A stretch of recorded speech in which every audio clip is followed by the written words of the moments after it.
Assalamualaikum. Hai, hello. Saya Nurella Permatasari dari SMKS PGRI 1 Palimanan, Kabupaten Cirebon. Saya merupakan CGP Angkatan 11. Hari ini saya akan membahas tentang aksi nyata modul 1.1 Filosofi Ki Hajar Dewantara.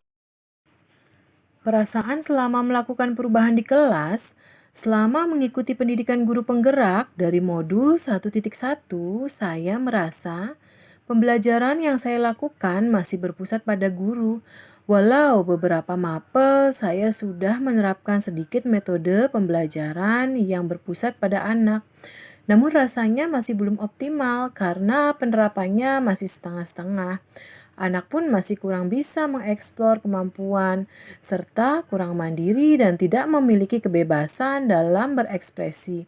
Padahal seharusnya pendidikan itu berpusat pada anak. Akhirnya, saya banyak sekali belajar tentang pemikiran KHD, sehingga saya dapat memperbaiki sistem pembelajaran yang telah saya lakukan. Filosofi pendidikan menurut Ki Hajar Dewantara ini sangat menyadarkan saya tentang pentingnya memberikan pendidikan yang menuntun dibanding hanya sekedar mengajar saja. Saya harus memberikan contoh tauladan yang baik kepada murid-murid saya. Ide dan gagasan yang timbul selama proses perubahan. Saya mengubah metode pembelajaran yang awalnya teacher center menjadi student center sepenuhnya dengan menerapkan nilai-nilai kolaboratif, aktif, mandiri, dan berani. Praktik baik, aksi nyata. Yuk teman-teman, kita check it out. Yang pertama adalah proses perencanaan. Dalam proses perencanaan ini ada beberapa poin. Yang pertama adalah diskusi dengan teman sejawat. Tentunya ini sangat penting sekali untuk kita lakukan karena ini bisa membuat kita memiliki lebih banyak pengetahuan. Kita juga bisa bertransfer ilmu maupun berdiskusi tentang hal-hal yang berurusan dengan pembelajaran tentunya. Kemudian yang kedua adalah membuat perangkat pembelajaran. Ini sangat penting sekali. Jangan sampai kita tertukar ya. Kita mengajar dulu baru membuat perangkat pembelajaran. Yang harus pertama kali kita lakukan adalah membuat perangkatnya terlebih dahulu supaya kita bisa tahu atau memastikan apa saja yang harus kita lakukan nantinya di kelas. Seperti itu. Yang kedua adalah proses pelaksanaan. Dalam proses pelaksanaan ini, yang pertama kali dilakukan sebelum belajar tentunya kita harus berdoa terlebih dahulu. Ini berguna untuk membiasakan siswa dan menjadikan siswa-siswi kita memiliki akhlak yang mulia tentunya. Kemudian penyampaian tujuan pembelajaran dan penjelasan cara kerja saat praktikum. Ini sangat penting sekali karena posisi guru sebagai fasilitator atau sebagai penuntun tentunya kita harus memberikan arahan yang tepat agar pada saat pelaksanaannya siswa-siswi kita bisa melakukan prosesnya dengan baik. Contoh pembelajaran kolaboratif atau praktik. Di sini saya mencontohkan pada dua mapel. Yang pertama ada mapel IPA dan mapel bahasa Inggris.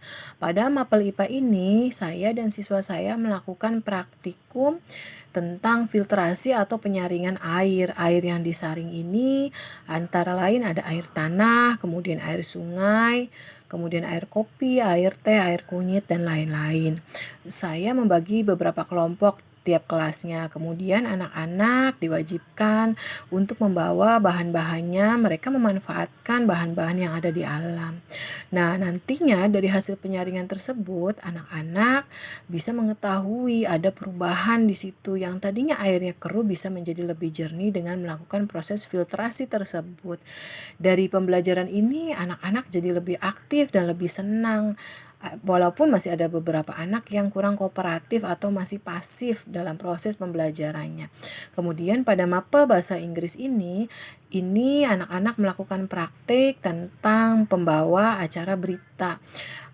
Anak-anak diwajibkan atau diharuskan untuk membawakan berita seperti pembawa berita yang profesional, tentunya dengan menggunakan bahasa Inggris.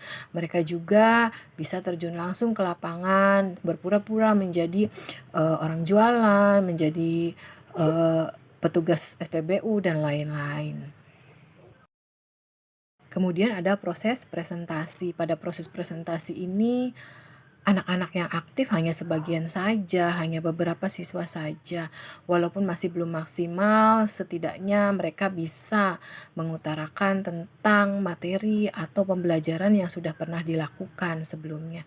Kemudian pemberian penguatan. Ini juga penting pada saat di akhir pembelajaran supaya anak-anak bisa semakin memahami tentang materi yang sudah dipraktekkan tersebut.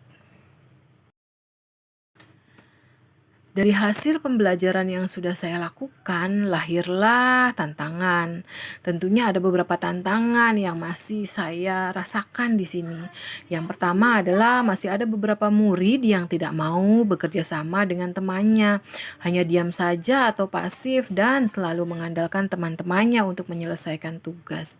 Kemudian masih banyak siswa juga yang malu-malu saat presentasi di depan kelas, sehingga belum bisa menunjukkan kemampuan mereka. Dari tantangan tersebut lahirlah beberapa solusi.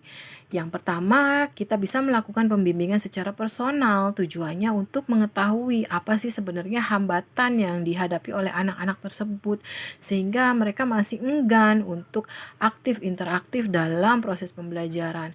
Dan tentunya yang kedua adalah melatih mereka untuk berani berbicara di depan, lebih percaya diri, dengan membiasakan kegiatan serupa agar terbiasa dalam melakukan pembelajaran presentasi. Assalamualaikum warahmatullahi wabarakatuh. Perkenalkan, nama saya Ilma Maulidia. Saya salah satu guru matematika di SMK PGRI 1 Palimanan. Saya merupakan salah satu teman sejawat dari Ibu Nur Ella Permatasari yang sedang mengikuti program guru penggerak angkatan 10. Menurut saya, pembelajaran yang dilakukan oleh Ibu Nur Ella Permatasari itu sudah sesuai dengan prinsip-prinsip filosofi Ki Hajar Dewantara, yaitu pembelajaran yang terpusat pada siswa, aktif, kolaboratif, dan mandiri. Sukses terus buat Bu Ella dan sukses terus buat program guru penggerak angkatan 10. Terima kasih. Wassalamualaikum warahmatullahi wabarakatuh.